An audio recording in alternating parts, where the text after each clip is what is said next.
Barcelona juara Piala Super Spanyol. Atletico Madrid raih skor 14 kemenangan beruntun. MU singkirkan Arsenal di babak ketiga Piala FA. Menang atas Verona, Napoli nyaman di puncak.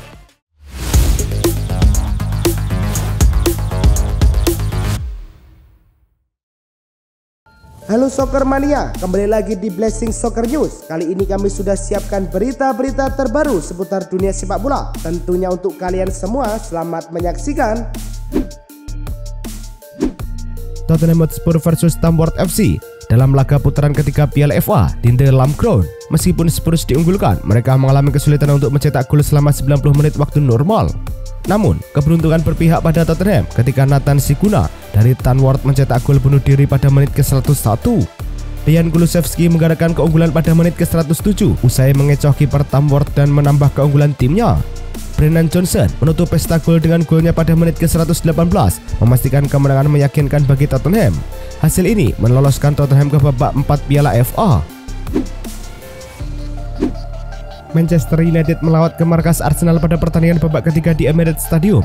7 menit selepas jeda, MU membuka keunggulan lewat Fernandes. Bola melengkung dan Raya cuma terpaku melihat gawangnya bobol. Gabriel Magalhaes membuat skor sama 1-1. Bola free kick yang gagal dibuang sempurna jatuh di depan Gabriel yang langsung menembak ke gawang. Ketika skor tetap bertahan hingga 120 menit laga tuntas, maka pemenang ditentukan lewat adu penalti. MU menang 5-3 di babak ini setelah sipakan Havertz gagal karena ditepis Bayindir. Hasil ini meloloskan Manchester United ke babak 4 Piala FA. Laga Venezia versus Inter di pekan ke-20 Serie A digelar di Stadion Pierluigi Pinso, Venezia. Inter membuka keunggulan pada menit ke-16, tendangan Lautaro Martinez ditepis oleh Stankovic, tapi bola muntah langsung disambar oleh Matteo Darmian. Venezia beberapa kali mendapat peluang untuk menyamakan kedudukan, tapi tak berbuah gol hingga laga usai. Dengan kemenangan ini, Inter ada di peringkat kedua dengan 43 poin dari 18 laga. Sementara itu, Venezia di peringkat ke-19 dengan 14 poin dari 19 laga. Laga Bologna versus Roma di pekan ke-20 Serie A digelar di Renato Dall'Ara. Setelah tanpa gol pada babak pertama, Roma lebih dulu memecah kebuntuan pada menit ke-58 melalui gol Alexis Saelemaekers. Namun, 3 menit berselang, Bologna berhasil mencetak gol balasan untuk menyamakan kedudukan menjadi 1-1 via Tis Dalinga. Pada menit ke-63, Bologna mendapat penalti. Lewis Ferguson maju sebagai eksekutor, membawa Bologna berbalik unggul 2-1. Roma mendapat penalti di menit ke-90+8. Artem Dovbyk sukses mengonversi penalti dan menyelamatkan Roma dari kekalahan.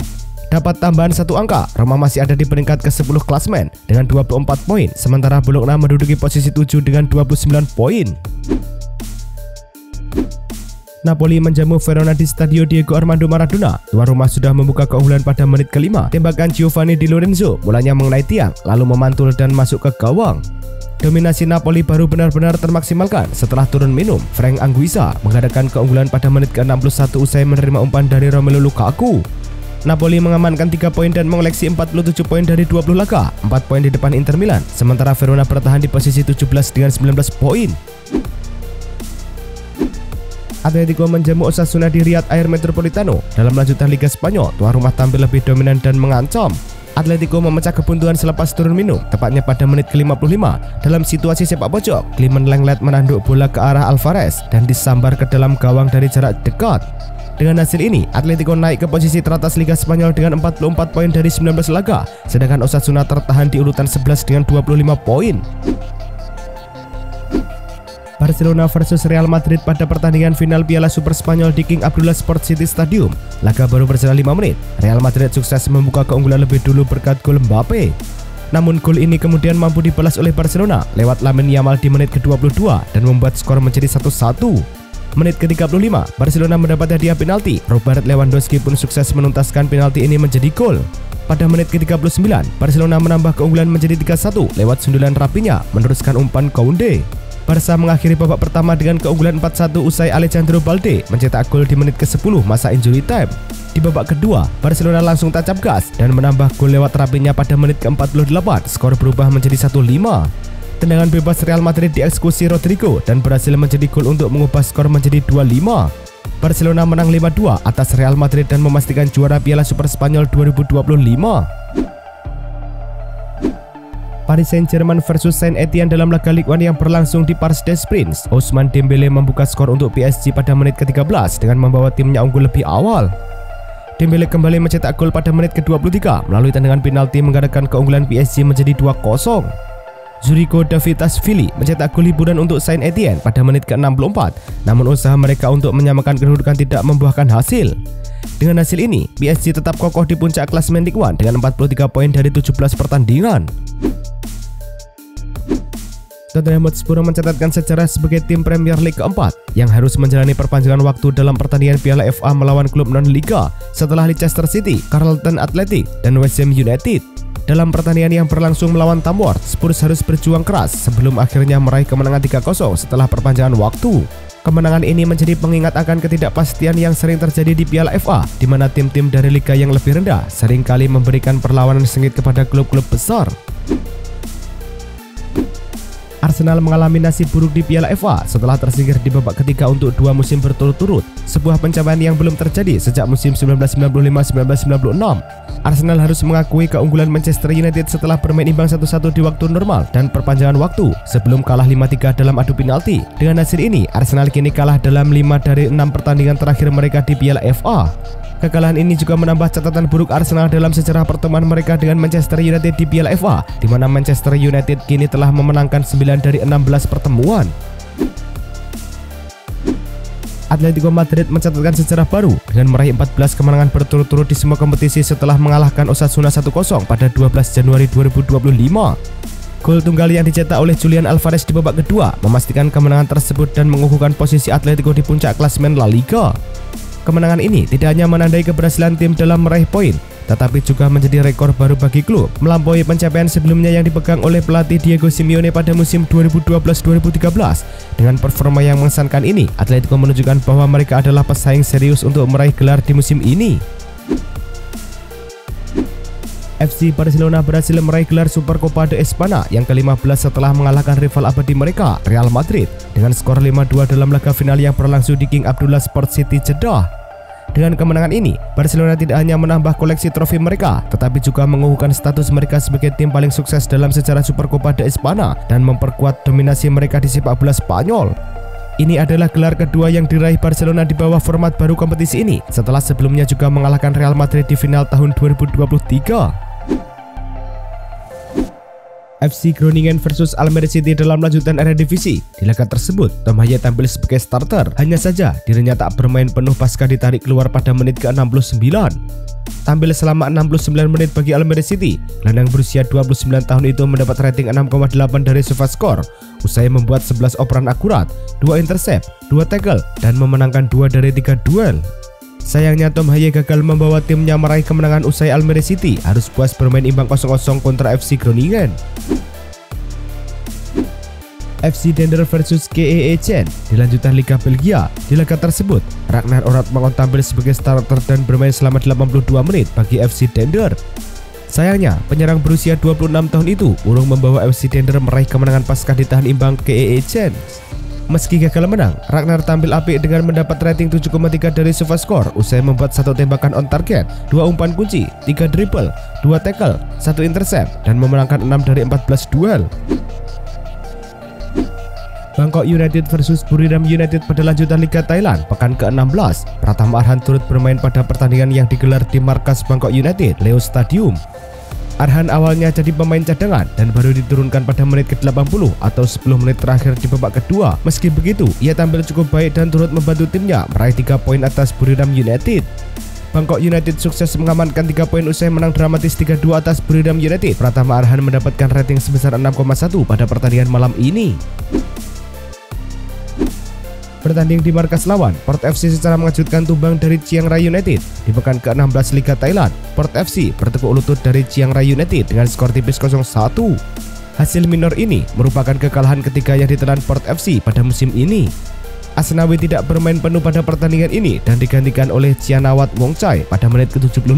Ia mendapatkan rating sebesar 6,9 pada pertandingan malam ini. Torehan itu jadi yang terbaik keempat dari skuad Port FC. Kiper asal Jerman Manuel Neuer telah mengonfirmasi bahwa ia akan menandatangani kontrak baru dengan Bayern Munchen yang akan berlaku hingga Juni 2026. Dalam pernyataannya kepada Sport One, Neuer menyatakan, "Ya, ini benar. Saya akan segera menandatangani kontrak baru di Bayern Munchen. Keputusan ini menandai komitmen Neuer untuk melanjutkan karirnya di klub yang telah membesarkan namanya setelah sebelumnya banyak spekulasi mengenai masa depannya." Neuer yang telah menjadi bagian integral dari kesuksesan Bayern selama bertahun-tahun diharapkan dapat terus memberikan kontribusi signifikan bagi tim. Gelandang muda Barcelona Pedri mengonfirmasi bahwa proses perpanjangan kontrak dengan klub sedang berjalan dengan baik dan tidak ada alasan untuk dikhawatirkan oleh para penggemar. Dalam pernyataannya, Pedri menyatakan bahwa negosiasi telah mencapai tahap yang sangat maju dan ia optimis bahwa kontrak baru akan segera ditandatangani dalam beberapa bulan ke depan. Barcelona berupaya untuk memperkuat skuad mereka dengan memperpanjang kontrak para pemain kunci, termasuk Pedri yang telah menunjukkan performa luar biasa di lapangan dengan mencetak 4 gol dan memberikan 3 assist dalam 27 pertandingan musim ini. Barcelona dilaporkan akan menerima tawaran sebesar 55 juta euro untuk bek mereka, Ronald Araujo. Menurut sumber Football Espana, klub Catalan ini telah menurunkan harga yang sebelumnya berkisar antara 60–70 juta euro sebagai bagian dari upaya untuk merelaksasi situasi keuangan mereka. Araujo, yang merupakan salah satu pemain kunci di lini belakang Barcelona, telah menarik perhatian beberapa klub termasuk Juventus yang sebelumnya mengajukan tawaran yang dianggap terlalu rendah oleh pihak Barcelona. Dengan situasi ini, Barcelona kini lebih terbuka untuk mendiskusikan kemungkinan transfer Araujo jika tawaran yang sesuai diajukan. Mason Greenwood, penyerang Olympique Marseille, telah resmi dinyatakan sebagai pemain terbaik Ligue 1 untuk bulan Desember 2024. Greenwood berhasil meraih penghargaan ini setelah menunjukkan performa yang mengesankan, mencetak 3 gol dalam bulan tersebut dan membantu timnya tak terkalahkan dalam 8 pertandingan terakhir. Dalam pemungutan suara, Greenwood telah mengumpulkan 38% suara, mengalahkan Ryan Cherky yang mendapatkan 33% dan Jonathan David dengan 29%. Dengan penghargaan ini, Greenwood menjadi pemain pertama dari Marseille yang meraih gelar pemain terbaik Ligue 1 musim ini. AC Milan menunjukkan ketertarikan yang tinggi untuk merekrut Kyle Walker. Bek kanan Manchester City, Walker sendiri telah mengungkapkan keinginannya untuk meninggalkan klub dan menjelajahi opsi bermain di luar Inggris.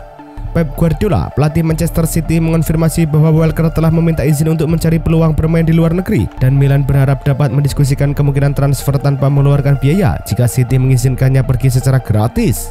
Walker, yang masih memiliki kontrak hingga Juni 2026, kini berada dalam posisi untuk mempertimbangkan tawaran dari klub-klub Eropa. West Ham United mengonfirmasi bahwa striker mereka Niklas Füllkrug mengalami cedera hamstring dan akan absen selama beberapa minggu ke depan. Füllkrug mengalami cedera tersebut saat pertandingan Piala FA melawan Aston Villa, di mana ia terpaksa ditarik keluar hanya 15 menit setelah kick-off. Pemain internasional Jerman ini sebelumnya baru saja kembali dari cedera Achilles yang membuatnya absen selama 2 bulan dan kini harus menghadapi tantangan baru dalam pemulihan cederanya. Sejak bergabung dengan West Ham musim panas lalu, Füllkrug telah mencetak 2 gol dalam 9 pertandingan di Premier League. Bek Arsenal Ricardo Calafiori harus absen dalam pertandingan Piala FA melawan Manchester United tadi malam akibat cedera otot yang dideritanya. Pemain berusia 22 tahun ini tidak termasuk dalam skuad yang dibawa oleh pelatih Mikel Arteta untuk pertandingan tersebut yang berlangsung di Emirates Stadium. Ini merupakan cedera keempat yang dialami Calafiori sepanjang musim ini setelah sebelumnya juga absen dalam beberapa pertandingan penting termasuk saat melawan Tottenham. Cedera ini menambah daftar panjang masalah kebugaran yang mengganggu performanya sejak bergabung dengan Arsenal dari Bologna.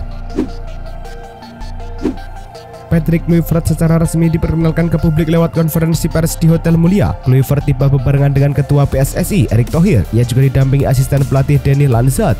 Kluivert lalu membeberkan target terdekat dengan merebut 4 poin dari 2 laga di kualifikasi Piala Dunia 2026 pada Maret mendatang. Timnas Indonesia akan menjalani 2 pertandingan kontra Australia 20 Maret, kemudian Bahrain 25 Maret. Kluivert bertekad skuad Garuda mengemas 1 kemenangan dan 1 hasil imbang. Kluivert menyampaikan 2 pada Maret plus 2 laga pada Juni 2025, bak partai puncak yang wajib diperjuangkan. Pelatih Timnas Indonesia Patrick Kluivert membocorkan 1 nama penting yang segera dinaturalisasi dalam waktu dekat. Nama pemain yang dimaksudkan adalah Jairo Reitwald, pemain yang kini sedang berkarir di Liga Belanda bersama Royal Antwerp. Pelatih asal Belanda itu menyatakan bakal ada nama-nama lainnya setelah Jairo Reitwald, namun ia belum bisa memberi informasi lebih lanjut. Meski menyebut bakal ada pemain naturalisasi tambahan, Patrick Kluivert menegaskan tidak akan membeda-bedakan latar belakang pemain untuk membela Timnas Indonesia. Itulah tadi kumpulan berita-berita terbaru dari kami. Simak terus berita-berita terbaru lainnya dan jangan lupa like, komen, dan juga subscribe.